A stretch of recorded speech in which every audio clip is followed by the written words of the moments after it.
Hello, BookTube. I wanted to start this impromptu Steve stream. It's a little more impromptu than I wanted it to be because I still haven't learned how to do this. After all this time, after all these Steve streams, I set up the Steve stream at 3:30 Boston time to give you more time to scramble instead of doing it in 2 minutes ahead of time. But I set it up on private and only realized belatedly that that was true. So rather than set up anything new, I just sprang it on you. And before I get to the chat. I don't know if anybody will actually join me here at this time. That's another one of the interesting things about doing chats is that I switch things around. If I give you lots of advance notice, if I manage to do that correctly, will that increase the number of people who are here or decrease the number of people? It's it's an experiment. Sorry, I'm fussing with the baby here. It's an experiment that it's experiments like that that fascinate me mainly because I don't actually deeply personally care about the metrics that YouTube wants me to care about. So instead, I'm free to just wonder about them. If I give you lots of advance warning, uh, something as dumb and shallow as a thumbnail, or if I change the time, if I change the time during the day when the Steve stream happens, so I don't know if there's going to be a chat. But before there's a chat, I wanted to address a BookTube topic. I like to start off Steve streams with a topic in case somebody comes to this video who wasn't part of the chat, so they don't feel completely left out. And there is a BookTube topic that I want to stress. I want to bring it up and stress it. I'm sure that any of you watching this video, I'm sure that you also watch Michael K. Vaughan's channel. And he did his video today was a video announcing that all the people who swore to be members of his brave band at the hot gates of Thermopylae have one by one fallen until he is the only one left doing the 500 book challenge. He proposed a 500 book challenge months ago, where you read 500 books you own before you buy any more books. And he had a few enthusiastic adherents jump on, but one by one, they have fallen by the wayside. One by one, they have had to break the compact until he's the last one left. He and a visibly gloating Roger Hotep. And the point I want to make about that is not maybe the one you would first think that I would make. The point I want to make is that he should have people joining his challenge rather than people leaving it.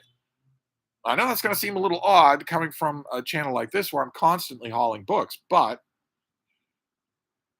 and originally, when Ollie proposed something like "Read Your Own" or something like that, and Michael K. Vaughan proposed it as well, originally my instinctive reaction was, why restrict yourself like that? You're not going to go to used bookstores. That's so much fun to do. You're not going to hunt around for bargains on lot buys on eBay. That's so much fun to do. That was my initial reaction.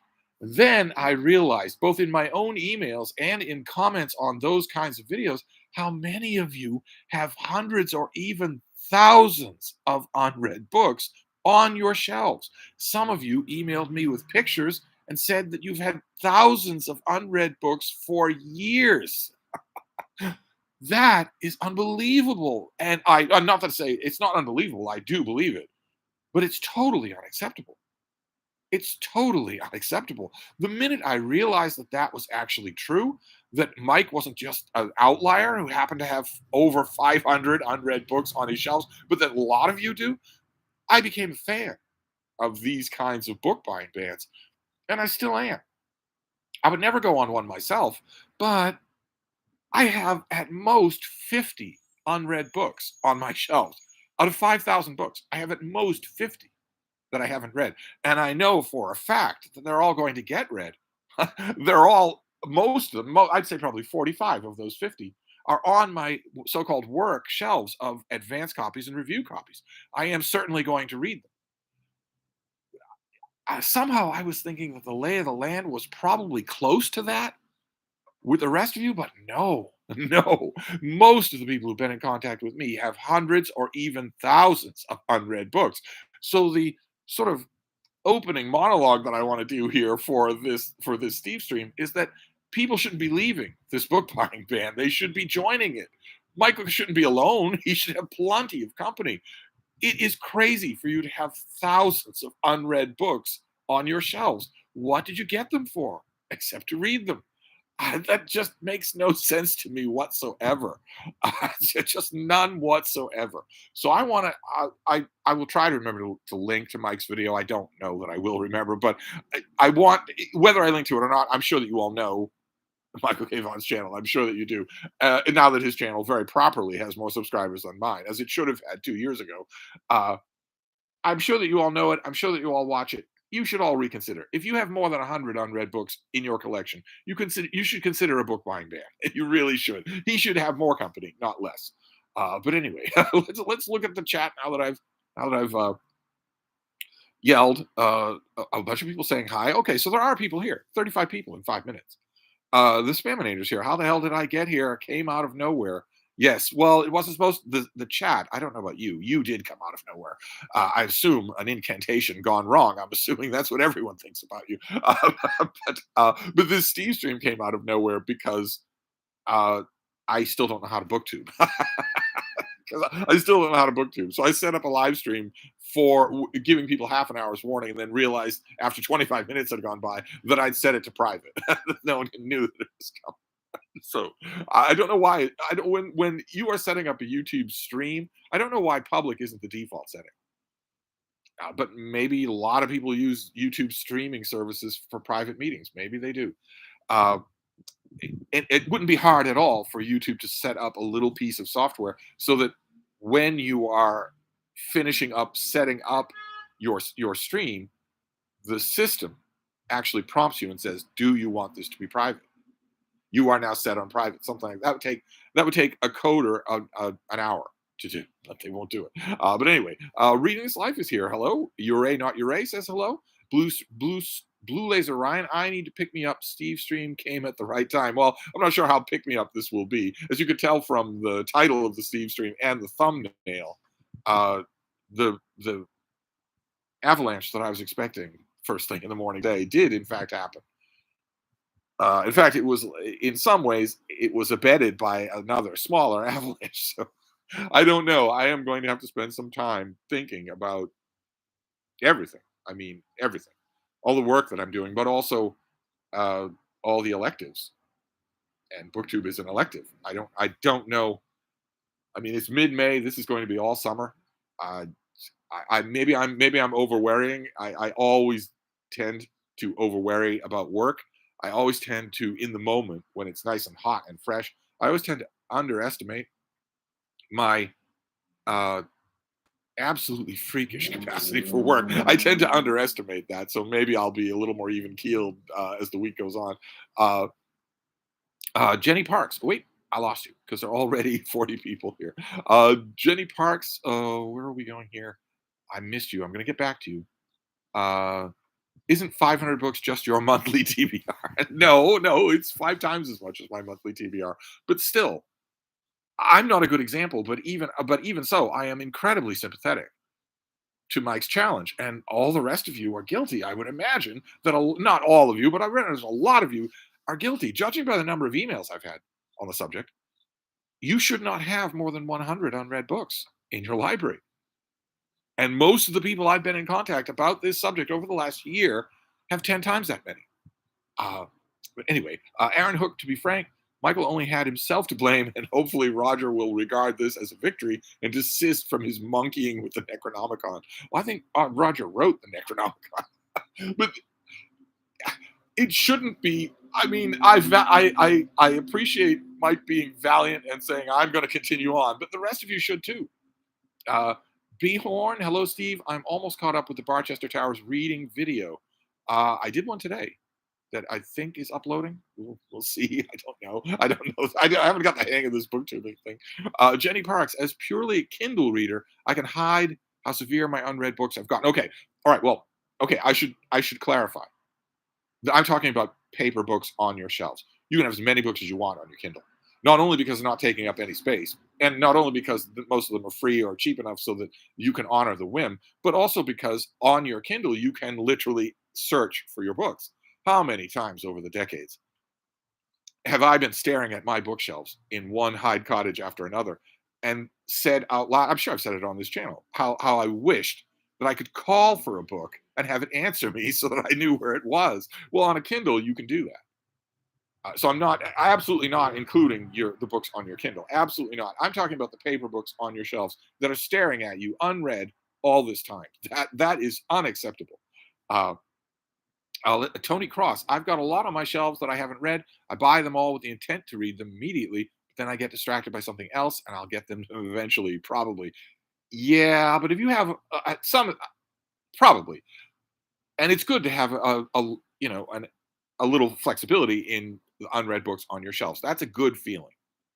I'm not saying you should have none, but if you have over 1,000 books unread on your shelves, especially if some of those books have been there for a long time, or as in the case of one correspondent of mine, 10 years, you should get rid of it. You should either get rid of that book or it should be the next thing you read, barring to the exclusion of family, job, whatever. You should either get rid of that book or it should be the next thing you do, because that is a waste. That is weird. That is a psychological problem. You're not, if you've had the same unread book on your shelf for 10 years or more, you're not going to get to it probably. You're not going to get to it ever. And holding on to it is this weird kind of stubbornness that Blue Laser Ryan, a Kindle mask that I have a book problem. Yes, but if your book problem is confined to an elegant little slate of plastic and glass, then I'm okay with it. I'm absolutely okay with it then. Let the Kindle be the place where you indulge that. And instead of indulging that on your groaning bookshelves, take 100, 200, 500 of the books on your shelves that are unread, take them off your shelves, put them in boxes, and get rid of them. Just anyway, Aaron, read a book. Uh, is this a different Aaron? BookTube recommends me faster than I can read them. Well, okay, but we're not mind controlling you. I would hope that I am mind controlling you, but the rest of them are all losers. Anyway, the Spaminator. I probably have 500 unread books, still buying books because I'm paranoid about book bans and or burnings. That's not a good reason to buy a book, much less hundreds of them. You should be joining the 500 book challenge. You're a not your a. Oh, wait, I lost you. Reading is great, but books also just look nice on shelves or even in stacks or piles. No, no, you cannot possibly expect me to agree with books as decorations. Books are meant to be read and reread. They're meant to be annotated and you to be stuffing reviews inside them and whatnot. They are not meant to sit there unread. Absolutely not. Absolutely not. If you have hundreds of unread books on your shelves, get rid of them. Plants would look good on your shelves, as I now know, since I am a sexy plant owner. I have two living house plants that are, one of them is going on its second week alive in my possession. It's unbelievable. I water them when they start to droop, and that's all I do. And it seems to work. I'm actually really tempted to get another one. And I think the next one that I get, the third one that I get, I want it to have bark. Not just because I love dogs. I want it to have a stiff trunk. Is that what it's called? I want something that isn't just flopping all over the place, that has bark to it. Can I get a small plant, a potted plant that has bark? That's the kind of thing I want to do next. But anyway, David Wiley is here. I love impromptu Steve streams. Well, wasn't supposed to be quite so impromptu, but I accidentally set it to private for a long time. I was just going tra la la. Then I realized, oh wait, if it's on private, nobody will be there. You won't be able to abuse the Spaminator if it's private. uh, B Horn says, I probably have 100 unread books just on Kindle. You could have 2,000 unread books on Kindle. I wouldn't raise a ruckus at all.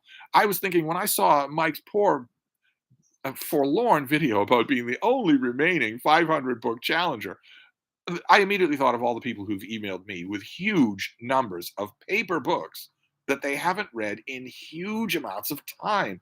That is wrong. That is a bad way to do things. That means you should be taking a 500 book challenge.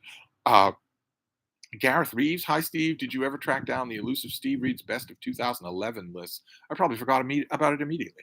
I probably did. I certainly haven't tracked it down. No, I think I remember it coming up in a Steve stream. I probably just forgot about it. Taylor Brock continues from previous post. What do you think of Scream 5 and 6? I thought they were quite good and less predictable.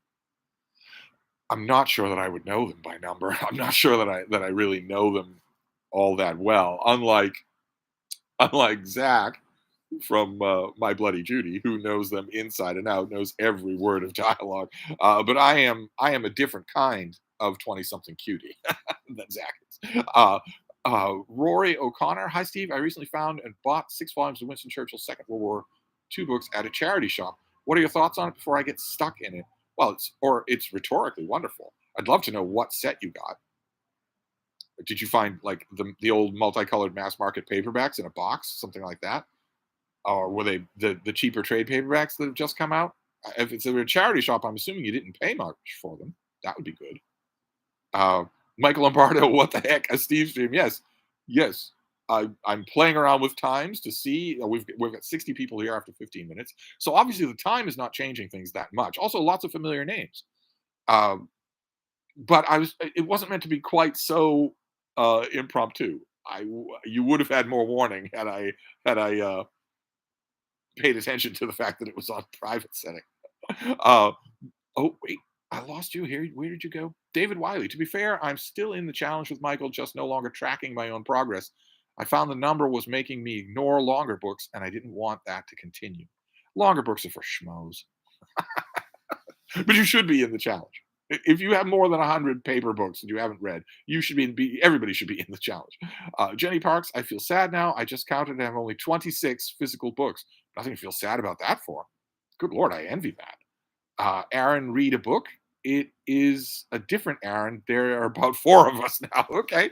All right, fine. The more the merrier. As long as it's not that Aaron Facer guy. uh, Thunder Turtle. As another commenter mentioned, books make for excellent fire starters. Now, there is no explanation for having a book other than that you have read the book and loved it, or that you are about to read the book and love it. Not that you're worried about needing fuel for fire, not that you're worried about future bannings, not that you'll get to them eventually, just those 2 reasons. And some of you have a problem. uh, the Spaminator, to be honest, it's probably more like 350 unread books. As I read them, I get rid of them if I don't see myself reading it again. I buy faster than I can read. Buying faster than you can read is okay, provided it doesn't reach those monstrous proportions. I know I've been in contact with some people who have thousands of unread books that they have had for years. Though that is crazy. That is just crazy behavior. J. Scott Phillips, I made it to Cops Hill on Saturday. The Mathers sent their regards. I had quite enough of them when they were alive. Blue Laser Ryan. Oh, wait, I lost you. Where did you go? I have found it quite challenging selling my unwanted books. People seem to not want to pay much of anything. A lot of books don't seem to hold much value. Well, there I realize I'm being a little bit that I should check my privilege, since I've got the Brattle right there, and they'll come out here. They've been coming out here for 60 years, so they'll come out here to quickly box up and take away my books, while whatever dogs I have fuss over them. They'll do that. I realize it's harder in some other places, although that always makes me curious about uh, selling on eBay. That always makes me curious about. I'm curious about that anyway. I've always tried to ask people, what kind of infrastructure demand is it? About once a week or more than that, I go to the post office anyway. And because I'm always mailing out books to my imaginary booktube friends, I have a steady, just a regular pile of mailing supplies, labels, padded envelopes, that sort of thing. So I have from time to time wondered, well, what if I were to do that? What if I were to sell my books online? First of all, would I get any kind of a better deal than I get at the Brattle, which would not be my main concern? But also, would it be an ongoing thing? Would it be a headache? And I've heard all across the spectrum from people. Some say, yeah, it's wonderful. Others, no, it is a headache. Don't do it. All around the spectrum here. Uh, Oliver Anderson, a sexy Steve stream on a Monday. Truly, we are blessed. Well, but part of the reason it's occurring, you can tell from the thumbnail, uh, there's a chance of a major disruption. My summer looks to have a lot more work in it than I thought it would have. We shall see. I always overestimate that work and underestimate my ability to work. So maybe I'm doing that right now, but sexy C streams may become rarer, at least this week. they may, as I get my bearings. But Mind Doc, do the plants have names? Why, yes. The lavender plant is named Larry, and the pothos is named Porthos. And I'm wondering if they need a friend. I'm wondering about a plant with a stiff stem. I'm wondering about a plant I will name Barky. Is there such a thing? Or if you're going to have a stiff, bark trunk or whatever you call it, whatever the plant anatomy term is, if you're going to have that, do you need more room than a potted plant can have? I don't know. I don't know anything. What's the matter, baby? Oh, where's your friends? He's here. uh, Michael Lombardo, if MKV froze his epic buys, he might make more progress. He very wisely made an initial rule that comics and graphic novels don't count. He knew perfectly well that if he didn't do that, he would be pulling his own eyeballs out. I mean, the forthcoming list of omnibus editions and epic collections tempts even me. You can imagine how tempted he is. You'd have to be pretty sold on epic collections to get the West Coast Avengers crap that he just bought. So no, he left those out. Tony Cross, I don't think I've got anything on my shelves that I've had that long. However, I'm tempted to join the 500 book challenge, which is about 3 to 4 years reading, depending on the year. It is a good idea. Depending on how many unread books you have on your shelf. Some of the people that I've been in contact with most certainly should stop buying books and read what they have. Randy Ray is here. Hey, Steve. Hey, everyone. Blue Laser Ryan. I intend to keep what? You lost. Okay, I'm going to go back to you. I intend to keep around 15 physical books, just my favorites. Ideally, that's what I would do as well. Not 15. That's absurd. But ideally, my ideal situation is that I would the printed paper books that I would keep would be the ones that fit in my little book room. And the other ones would be the so-called work shelf, the review copies, finished copies, and advanced copies. And that's it. And there wouldn't be any others. Just that. But that just isn't. I don't see that. That's not, I don't think, possible. Uh, Leo Picard says, hello, Steve. Spain is doing a translation of Anne Frank's diary in inclusive language. Maybe the Spaminator is right. Yikes. And this binge buying comes from paranoia. Could be a publicity stunt. Oh no, there are always going to be copies available of these things, at least for the next few years. So mass buying books because you're afraid they're going to be censored or banned is not a good reason to mass buy books. But the Spaminator is absolutely right. Yikes, indeed. That is going to continue, and it's going to get worse. Inclusive language will be one of the next battlefields. Getting the pronouns out of Shakespeare will be one of the next battlefields. And it will be won because people are capitulating. But that's not a good reason for you to have 1,000 unread books on your shelves. Jenny Parks, in the UK, fully stocked bookshelves make for good insulation and keep heating bills down. I've heard all about this situation in the UK, and I think we can both agree that the correct response is not to load your shelves with books you're not reading, but to elect different politicians. I think that's obviously the right way to go. Hamilton Thompson, afternoon, Steve. Everybody needs more work. So, yes, well, somebody needs more work. Well, that is me. Paradoxically, that is me. That is the reason why I'm doing this, because I have a feeling. I have a feeling that I'm going to be signing on to an enormous amount of work, and it could affect Stevestreams. You never know. I only have 2 deadlines that I haven't met today. And that's just because they weren't end of business today. They were start of business tomorrow. So I have, all night to do them, but until midnight to do them. So that won't be a problem. And we're ending this at 10 past the hour. So this is going to take forever either. Yuri, not Ure, says, Steve, do you know why you are an ultimate dictator? Not only do you dictate what I should read, but also when I sleep. Oh, I don't have any control over when you sleep. I'm sure that, like most people, 8:30 in the evening rolls around and you start thinking longingly about your bed. Can I stay up just until 9:30 so I don't feel pathetic and old, but I so much want to go to sleep.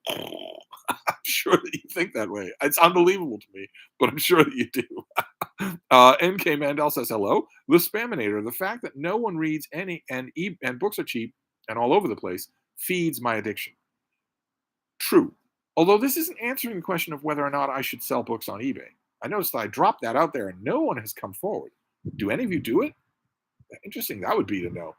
To just I have the reason I'm saying is because I have the infrastructure already in place. I have piles of padded envelopes. I have all the mailing supplies that I need. I go to the post office anyway. Just curious. I don't know that I would do it. Uh, but anyway, here I want to get back to where I was. Oliver Anderson, did your big project manifest this morning? Is this a farewell Steve stream before the work begins? It's not a farewell Steve stream, but it did begin to manifest. It is going to happen. I am simply irresistible. In a situation like this, I am simply irresistible.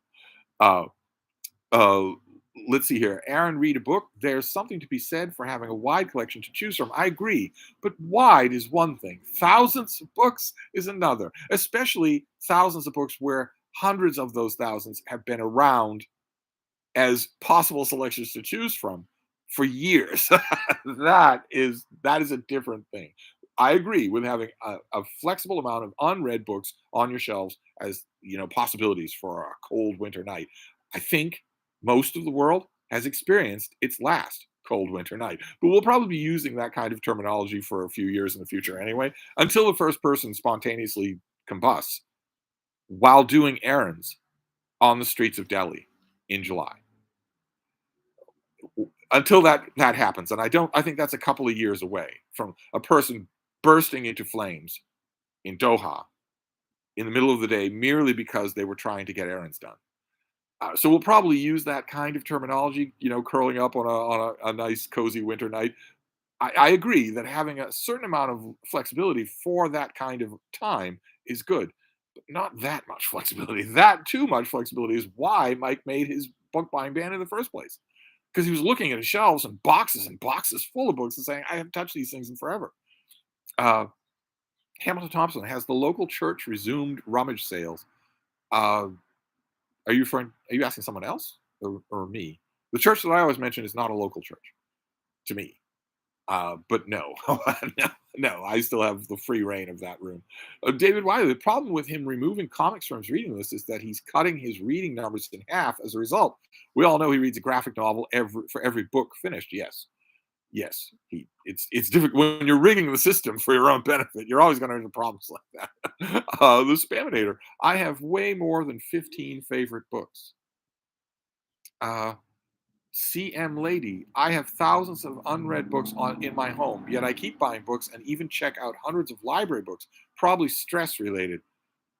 Uh, Better to deal with your stress in some other way than hoarding paper books. Better by far. There are all sorts of other ways you could do that. You could, for instance, kind of spend time with a sleeping baby. If I so much as move, she wakes up and opens her eyes. That won't always be true. I'm just a few years away from that not being true. It's going to break my heart. Hamilton Thompson, I see James Patterson has ceded his NYPD Dread series to another author outright. Oh, I missed that. I missed that. Uh, I'm assuming you mean CEDED, not actually seeded, which is kind of gross, but it's something that James Patterson could actually probably do. Thunder Turtle, have you been using your Kindle, Steve? Recently, yeah. I mentioned on an earlier Steve stream that I fell into a book on my iPad. I fell into a book on my iPad and just I go with that feeling. That is why we're all here. That's why we read. I fell into reading a book on my iPad and just read it to the end. And it happened to verge into late at night. And when I stopped, even with the lights still on in the room, I noticed bright white rectangles on my eyes, in my vision, in my field of vision. So I'd close one eye and look at the other, I'd close the other one, and there was a white rectangle of light on my retina from looking at the iPad that long. And it's gone. It went away. I don't know that it does any actual damage, but it sure feels like it does. That doesn't seem right. That doesn't seem like it could be healthy at all.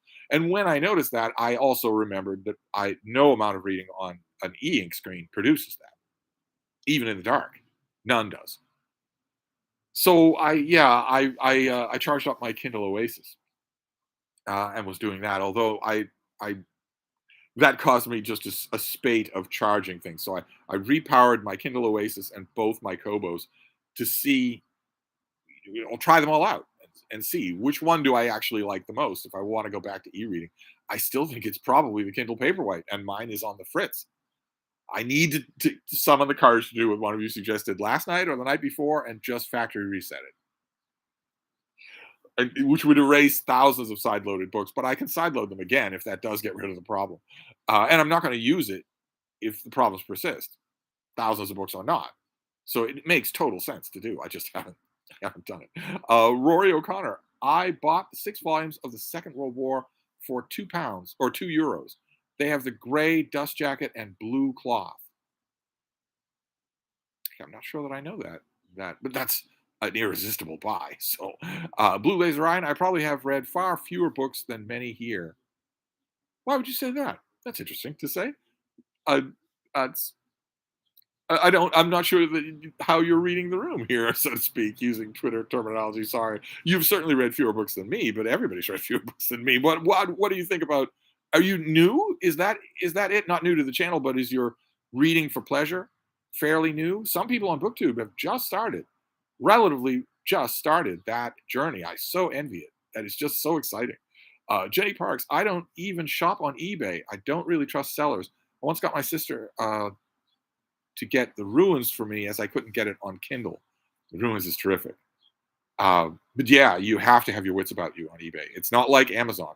You have to have your wits about you because it's the Wild West, and sellers of all items can just easily be black and white lying to you, just bald-faced lying to you. A whole bunch of yardsticks to use. Sean Standfast went through a bunch of them. I've gone through a bunch of them. I should make another video just so you don't have to go digging for it about the ins and outs of book shopping on eBay. But you have to be careful. But if you're careful, you can get good stuff. Rena is reading. I think you'd hate the admin process of selling on eBay, taking photos, writing descriptions, answering emails before mailing. It's another job in itself. Okay, but what you're describing, taking photos, writing descriptions, answering emails, I do that anyway with you people in order to talk about the books that we are shipping back and forth between ourselves. And I'm not bothered by it at all. I rather like writing and talking about books. I don't know, unless it was just enormous in scope, I don't know that doing those things would bother me. If that's all the admin stuff there is there more admin stuff is what I want to know. Is there paperwork? That would bother me. Omnipotent Poobah, you need a niche.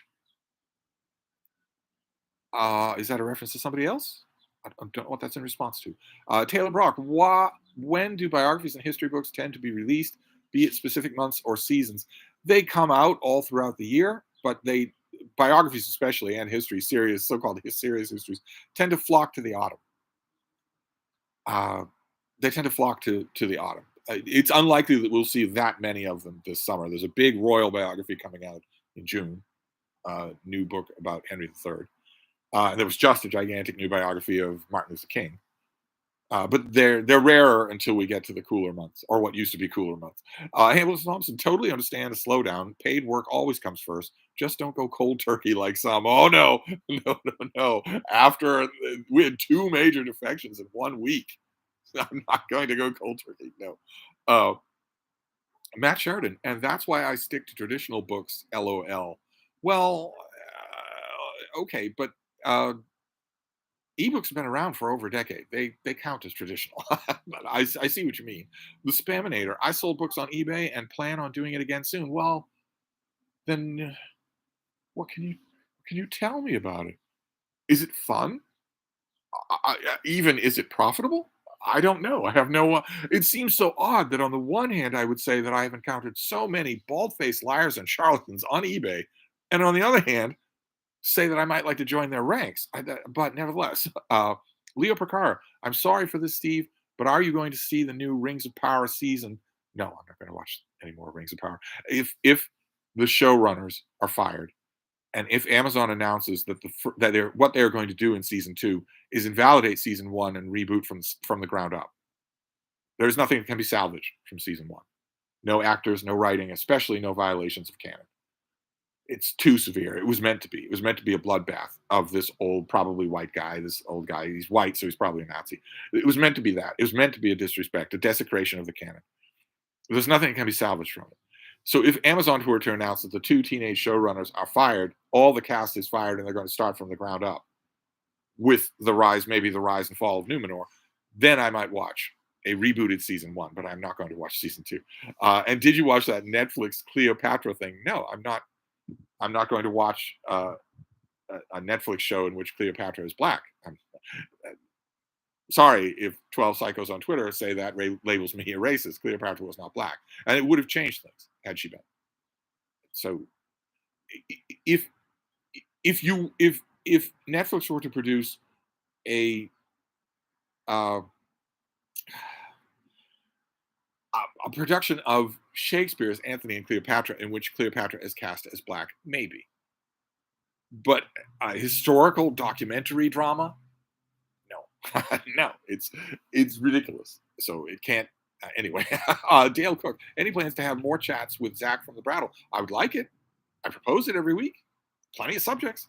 It's just a question of people's schedules. That's all. Although it's soon to become a question of mine, so I shouldn't be so cavalier. B Horn. I should probably get one of my bookcases out of storage as well as some of the books. You should never have books in storage. Much less bookcases. You should never have books in storage or in boxes in an attic. If your books aren't available to you, then you have too many books.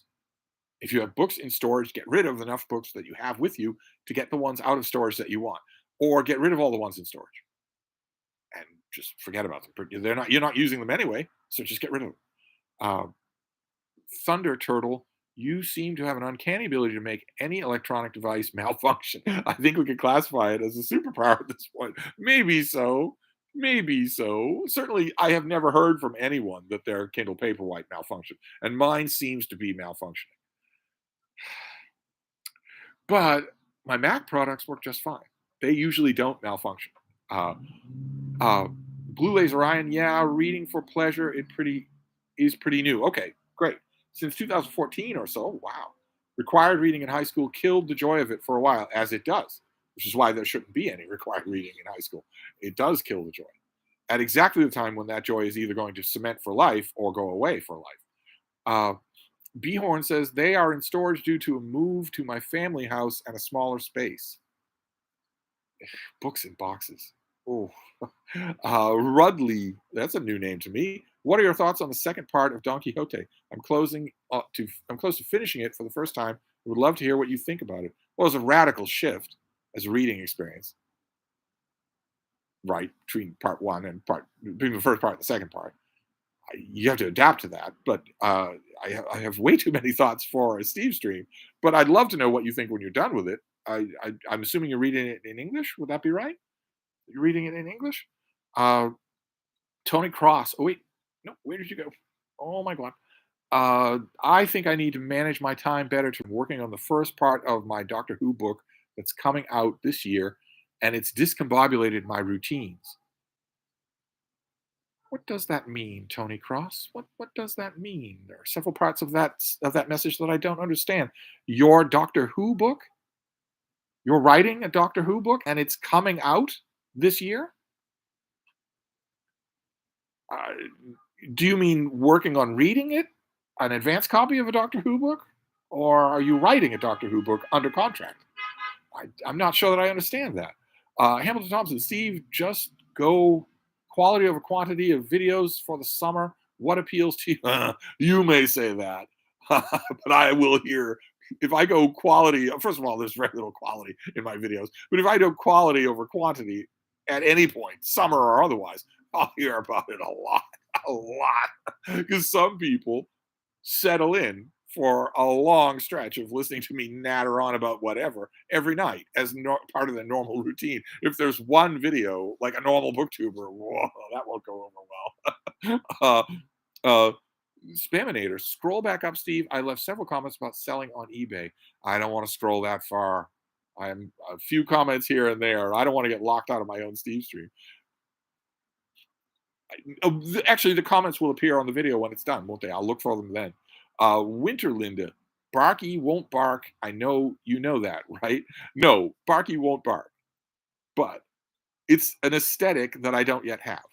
I have a vine plant and I have whatever Larry the Lavender is. But a plant with a actual trunk, that would be interesting. I wonder. I don't do. I'm not getting these things myself. My surly houseboy is, and I don't know if the garden center or wherever the hell he's going actually has such a thing. I don't know if they even exist. Is it possible to get a small potted plant that has a trunk, or is that for bigger space? CM Lady, I did the book selling bit and hated it. It was not worth the time and little money I got. Every 10 orders, someone would claim not to receive a book they actually received. Oh, is that true? So it's not just the sellers on eBay who are bald faced liars, it's a lot of the buyers as well. Oh, oh, that does sound bad.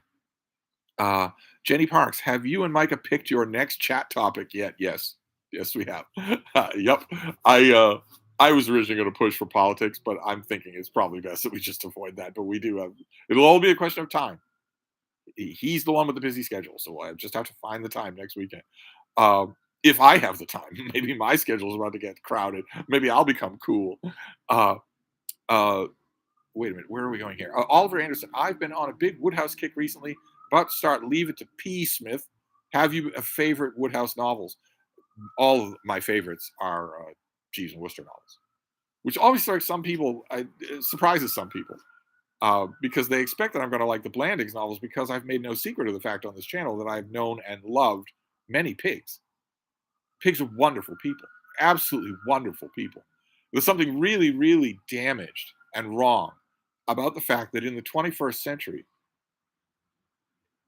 by a factor of a million more people eat pig meat than have ever met a pig. There's something just weird and awful about that. But even so, even though it deprives me of the Empress's company, it's the Jeeves and Wooster novels I like most, especially Code of the Woosters. Although I just reread, just a couple of weeks ago, I reread Jeeves and the Feudal Spirit, which was wonderful. Let's see here. Hamilton Thompson, a totally left field question, Steve, but does the Toll WW2 trilogy compare well with the rare Samuel Eliot Morrison series? Well, I no. I mean, no. No offense. No offense to Ian Toll, but how can anything compare well to Morrison? No, nothing could. No, it's his books are good. They're very good. They're worth your time, but uh, they don't compare. He's not as eloquent or exciting a writer. He doesn't have as much knowledge. He would be the first to admit that, I'm sure. It's just that you can't ask everybody to read 20 something books on the subject. Although Morrison's abridgment of his series of books on the Navy and World War II, the Two Ocean War, surely that is not all that rare. No? Also, I should point out from your question, just so you can lodge it in your memory, it's not going to come up all that often. You might want to remember what he himself used to quip to his friends about his name. One of everything. One of everything. No two L's, no two R's, no two S's, no two T's. One of everything. Anyway, J. Scott Phillips, any updates on the Bookish Bryants? Hope they're okay and return to BookTube soon. I haven't had any updates about them, although I will repeat what I have said often. When you leave BookTube, the space that used to be open for BookTube closes. It's not like you're carrying around that space. It closes. It fills with the things that used to fill it before you opened it. And it can be a struggle. It can be a strain to open that space up again. A lot of people, the thing that opened that space was the enthusiasm of finding a new thing. Once you've done BookTube and that space closes again, you stop and that space closes, you don't have the impetus of finding a new thing anymore. You know exactly what it is, so that you have to find another impetus. It's been my experience that a lot of people who leave BookTube for longer than, say, a month don't come back. Uh, uh, uh, Omnipotent Poobah, did you get an advanced copy of the new Simon Schama book coming out next week? I did. I haven't dug into it yet, though, so I can't answer if it's any good. Hamilton Thompson, books in boxes. Look out for silverfish. Books should not be in boxes anyway. Silverfish, yes, absolutely. But definitely don't take books out of boxes that have been in boxes for a long time and simply put them on your shelves. Definitely don't do that. Give them an absolutely thorough looking over and cleaning over. But books in boxes are a bad idea anyway.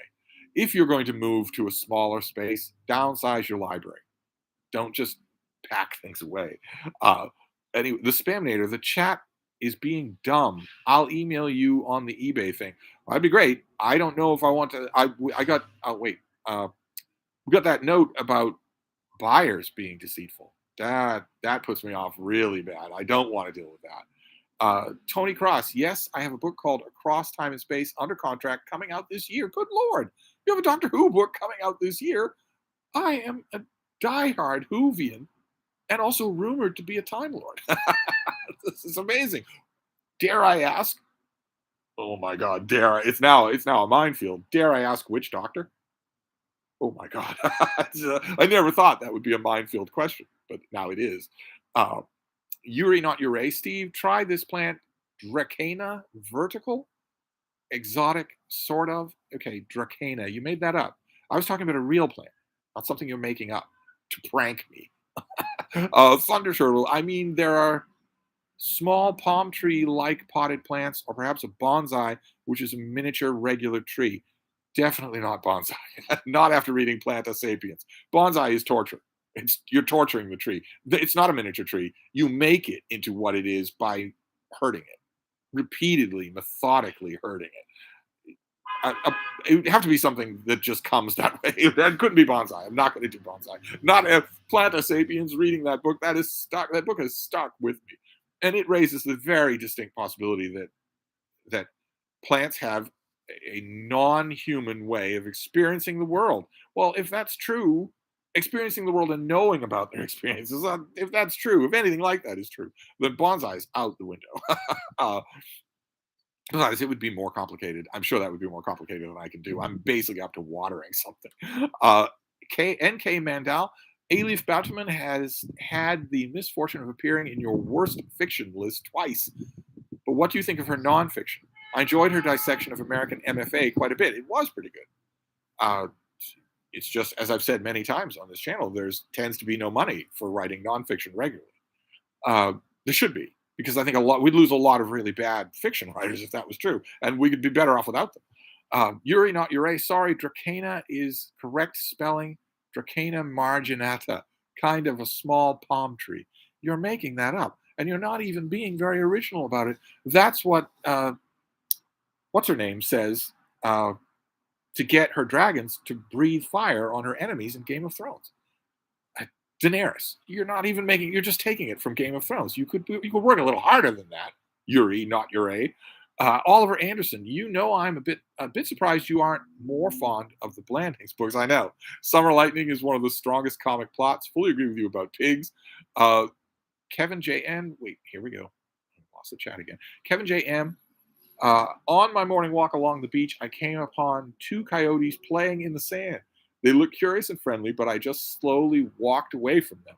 I'm guessing maybe people are feeding them. Could be. It could be. People might be feeding them. It seems like an odd place to feed a coyote. It could be just they were enjoying playing.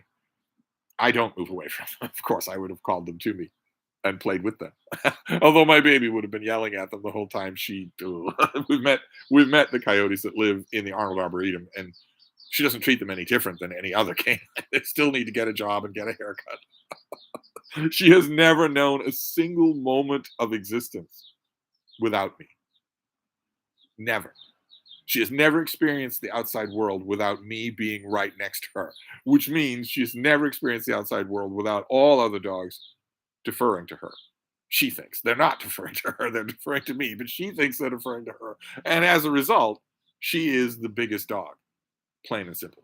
Not only would she yell at coyotes if we met them on the beach, but they would defer immediately to her. They wouldn't even be deferring to me. Dogs in the neighborhood now are deferring to her because it really is the size of the fight in the dog, not the size of the dog in the fight. She is a totally dominant creature with her own kind. She's perfectly happy and mild with humans. But I would have loved. I wish you'd take pictures of them. See if they're there next time.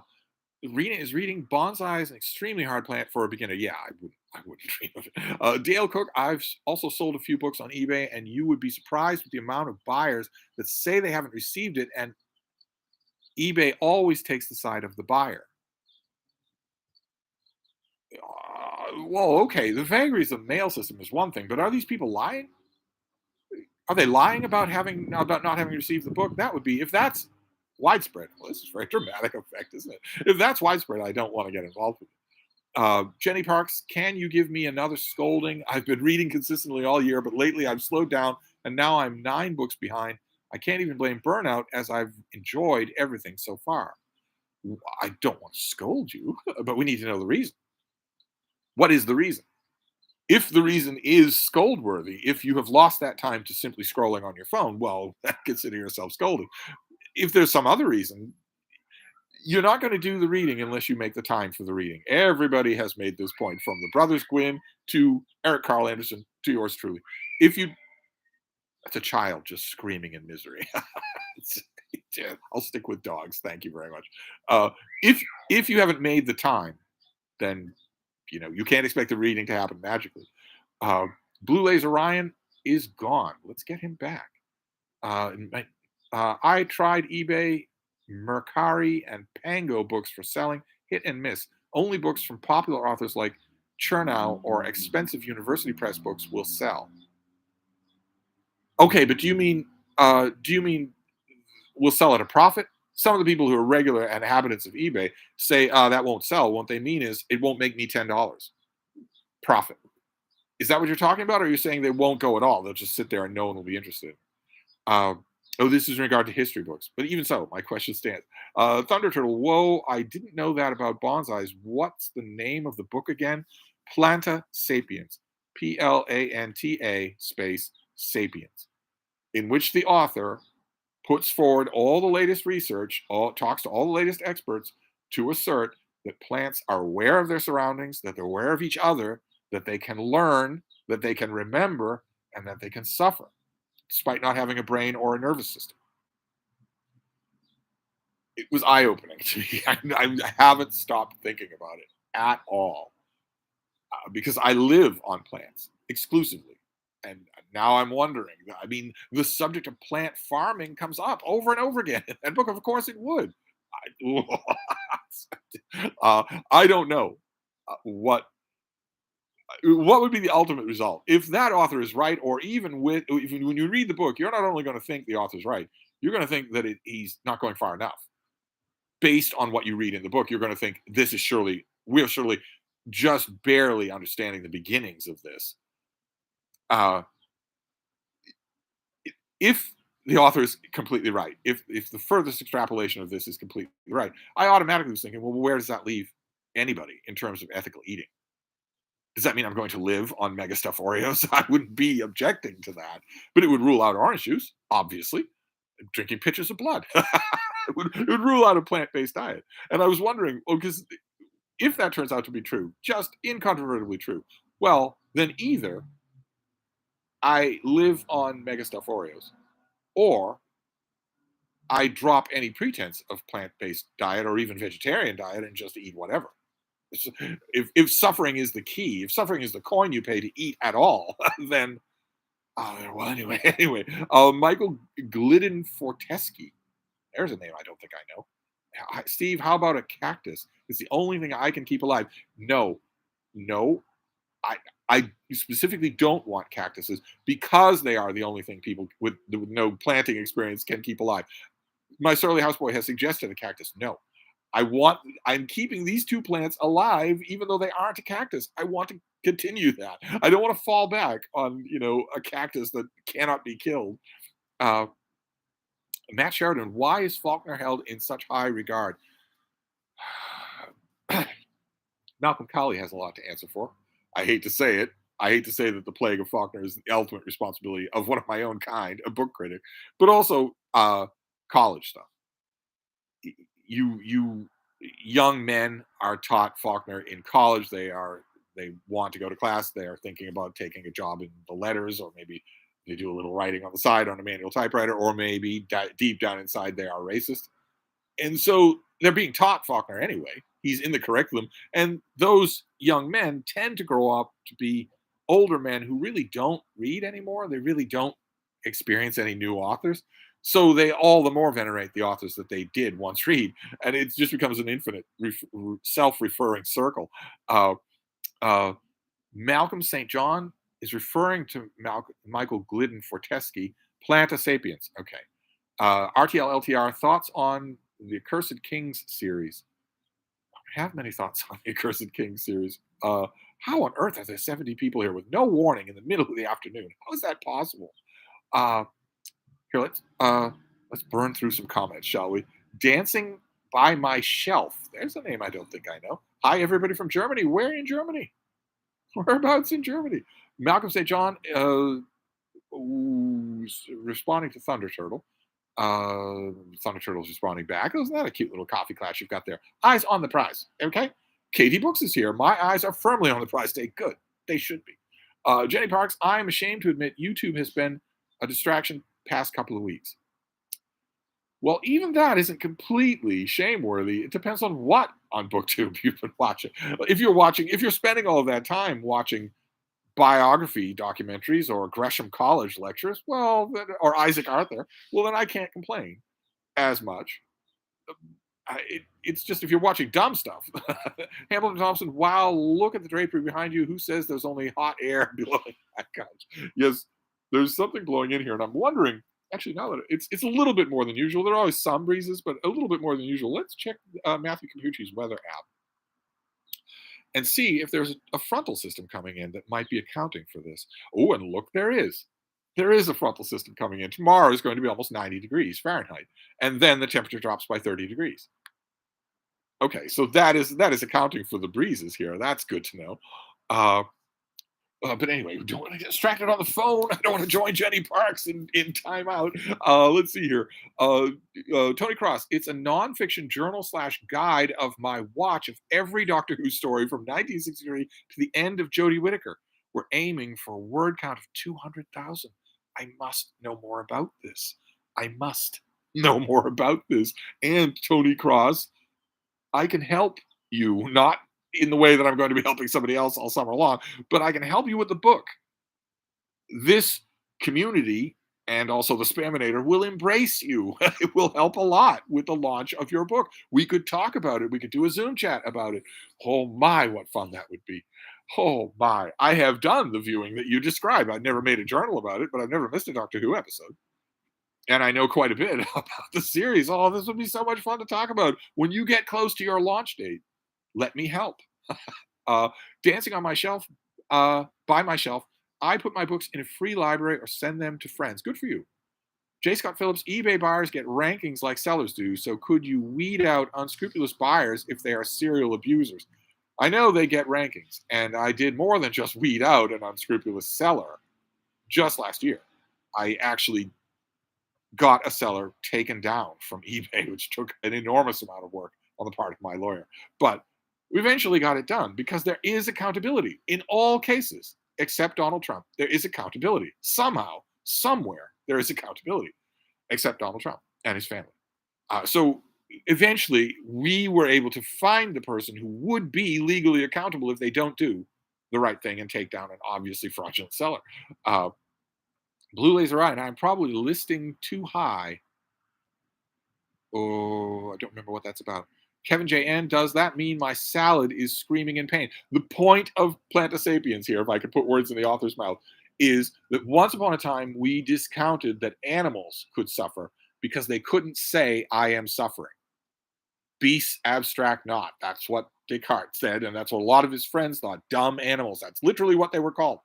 Until Peter Singer and other theorists came along and said, no, you know that's not true. Your own experience in your home with the animals, the non-human animals that live there, shows you that's not true. And so you must take his suffering into account, even though they can't say, I am suffering. And the point of Plantasapiens is what happens if that's true, even if they can't do anything, if they can't display suffering at all. So no screaming because no vocal cords, but also no obvious suffering because no nervous system. What if it's still true? Well, then what? And the obvious answer is this: either you extend the same ethics to other suffering beings, or you dispense with those ethics because extending them to other suffering beings would mean you lived on mega stuff Oreos and nothing else. uh, but the answer to your question, if you read Plantasapiens, would be your salad is not screaming in pain, but the plants were before they were made into your salad. Yuri Not Ure says, unmasked, promoting Dracana, here I stand, Daenerys, Stormborn of the House of Targaryen, the first of her name, Queen of the Andals and the First Men, Protector of the Seven Kingdoms, the Mother of Dragons. Okay. Well, but that doesn't answer my question about what Barky's going to be. What kind of plant is Barky going to be? Blue laser. It'll be up to what my surly houseboy can find at the plant center. So I don't imagine that I'll have a choice in the matter. Blue laser Ryan. I kept a cactus for 10 plus years. I bought a bamboo plant in a pot and it died within a couple of weeks. And yes, I did water it. It turned yellow. Uh, well, I had a baby. What are you doing? I had a cactus too once for a fairly long time, but I reject them because I no longer need to be a despised beginner. I have two plants that have not died in 2 weeks. So I'm no longer a despised beginner. I don't want to go back to cactuses. Uh, N.K. Mandel, as someone who has been a vegetarian for 9 years, it's always difficult to go back to meat. Just, uh, just can't enjoy it the way I once did. Well, yeah, once you go, yeah, there's no need at all. It's totally enjoyable to just live on plants, but not if plants are suffering. Then it doesn't become enjoyable. Dancing on my shelf. I'm from Cologne and follow your channel for years. And Frida, of course. We must follow Britta as well. Britta Pola, right? Also from Cologne. You must follow that channel as well. But Frida is right here. She's right next to me. She's not up on her perch on the couch, probably because it's a little windy. She's a little princess. Matt Sheridan, I remember reading As I Lay Dying, and I was flabbergasted how awful it was. They should leave the stream of consciousness to Virginia Woolf. Well, I don't know. Other male authors, other people who aren't Virginia Woolf, can do all the tricks that Faulkner does, but he is bad. He is just rotten, and there are other reasons why he's taught. Aaron Facer, sir, I've got another Aaron. Hello, love the reaction to cacti. Yeah, I don't want to fall back on cacti. I don't want to do it.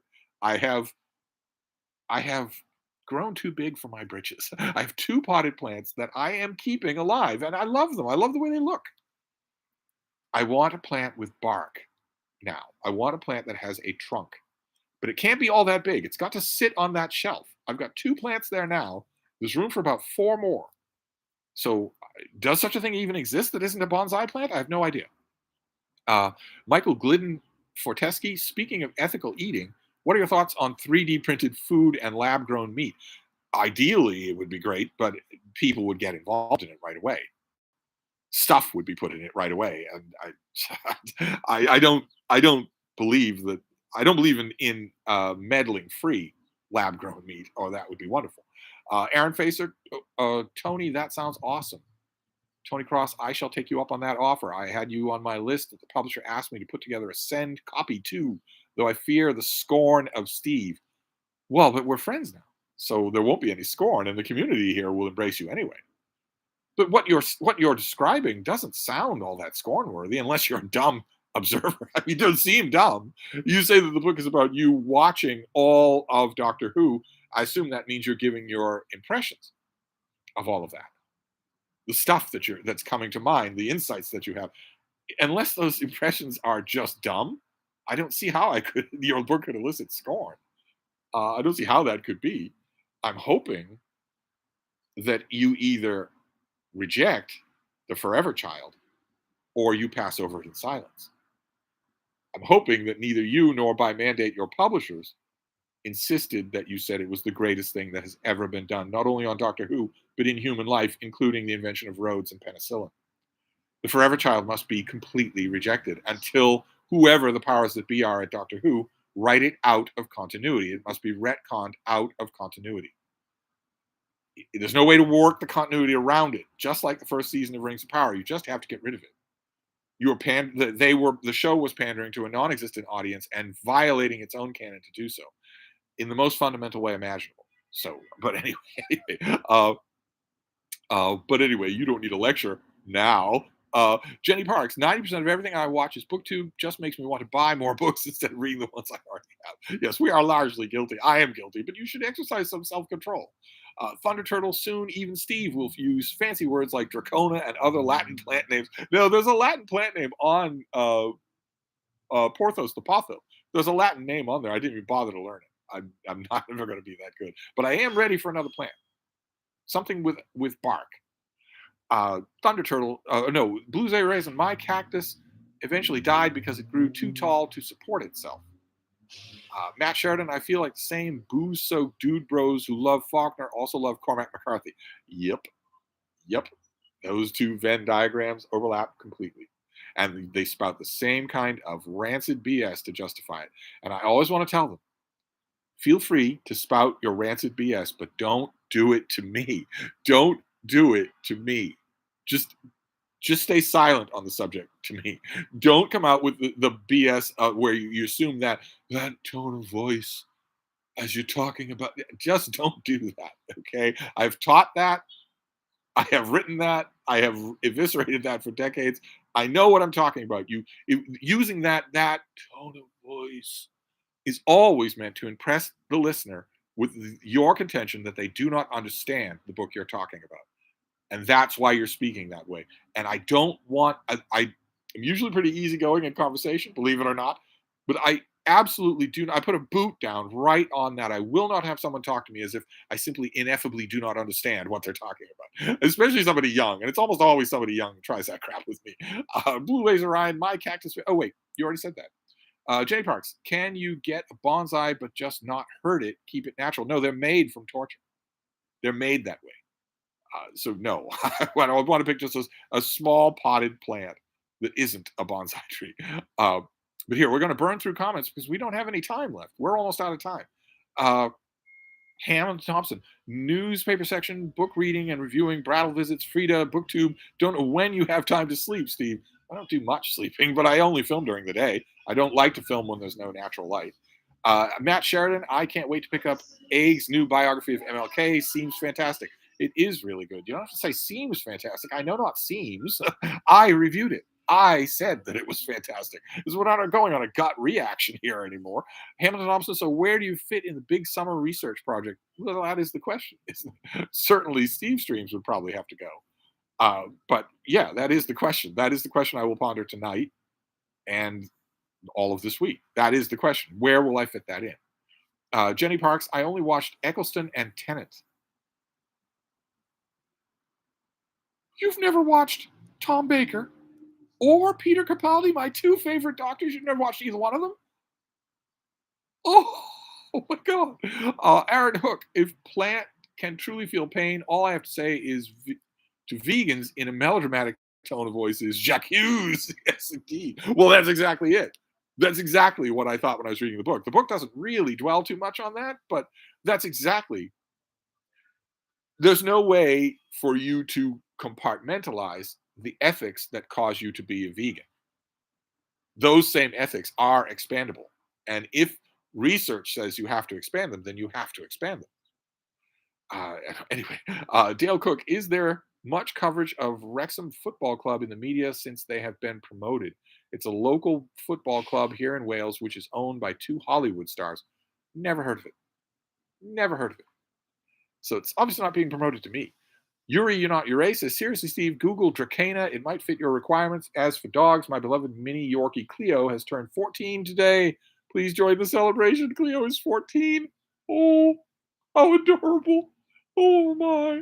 Give Cleo a big kiss from me. Will you please? Oh, my. Jenny Parks, are you... Oh, wait. Where'd you go? Are you going to get Athos and Aramis too? No. No, unless the plant names come close to that. J. Scott Phillips, I wonder if you could get an indoor clementine tree. You could grow your own little oranges. Wouldn't that be huge, though? I mean, that'd be wonderful, but surely that wouldn't fit on this little shelf here. Uh, Dancing by my shelf. Rings of Power was terrible. Watched The Three Musketeers lately. Yeah, Rings of Power was terrible in every way. There is nothing salvageable about it. Uh, Amazon has started to pay shills to come forward and say, you know, it wasn't as bad as we thought it was. Here's my list of the 10 top redeeming features. There are no redeeming features. It is one of the rare productions I have seen that is just unredeemable, just completely unredeemable. It was much like the Doctor Who episode, The Timeless Child. It was meant to spit on the legendarium that it owes its existence to. No, if the showrunners, the two teen showrunners, and all these third-rate actors had put together an original fantasy series, no one would have watched it.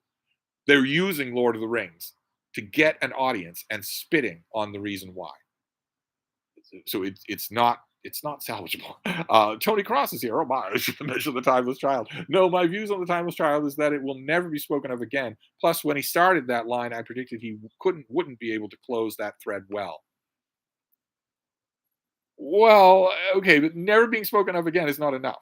It needs to be retconned. It can't be buried in silence. It needs to be retconned.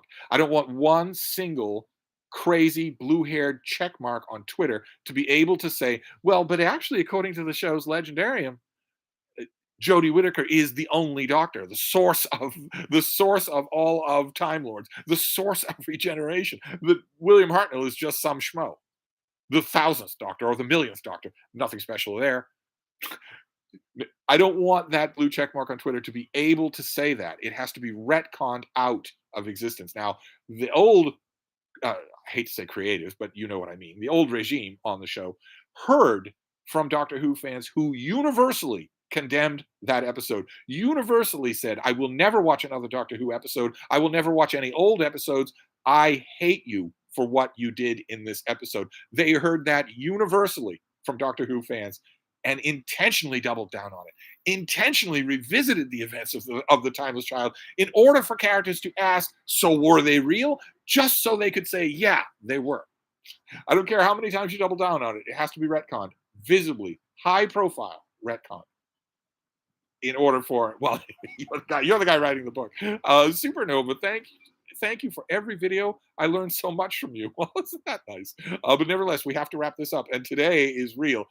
We're past 10 past the hour, but we still have to wrap this up. I'm never going to get to the end of these comments because in this case, I really do have to close things up. Jared Donahoe, I had a weird issue with my Kindle deleting books randomly.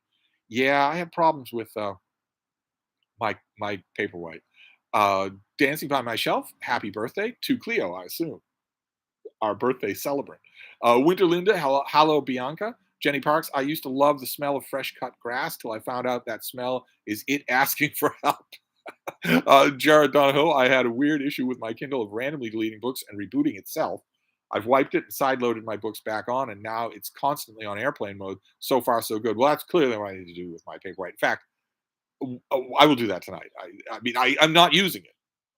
My instinctive reluctance to factory resetting it is that I will lose all the side loaded books, but I'm not using it anyway. So it doesn't matter. I should just factory reset it and see if it behaves itself. Tony Cross, it's like the Eighth Doctor being half human. It's never been retconned. It just never spoken of again. Right. Okay. All right. Right. But the Eighth Doctor is a bit of an anomaly anyway, and there's a metaphorical way. There's a metaphorical way that you can get around that. Not speaking of again is the best way to do it, but there's a metaphorical way for you to get around someone being half human. Also, but there is no way around the Forever Child. It rewrites the canon. It was meant to do that. It was fan baiting. It was done out of aggression and spite, and it was constructed in order to be non-navigable, so that if you bury it in silence, you are letting it sit there. Whereas, I, anyway, you're the one writing the book. We'll talk all about it. Oh my God, we'll make your book a bestseller. I get 1,000 copies sold. I can guarantee that. Dancing by my shelf. Hello, Winterland is back. Okay. Matt Sheridan, some tacos to attend to. See you later, Steve, and take care, everyone in the chat. Time to wrap this up. I agree. All caps. We need to wrap this up. We do. We need to wrap this up. Rita is reading Sayonara, Steve. I'll be catching up on Elizabeth Bishop's letters. Good for you. But that is the end of the comments before they start accumulating again. Thank you all for being here. How amazing to get almost to 70 people with no warning whatsoever on a Monday afternoon. That is wonderful, and it hit the spot. It hit the spot for me because I've got a whole bunch of new variables in my life now, and this hit the spot. But I really do have to wrap things up. I hate to do it so soon, and only one video. Aside from this, only one video on my channel today. I can't know what this week will be like, but I'm hoping for the best. So now, if I can talk to you again on another Stevestream, I will. Hopefully with more warning than today. Anyway, I'm going to wrap this up. Thank you all for being here, and I'll see you soon.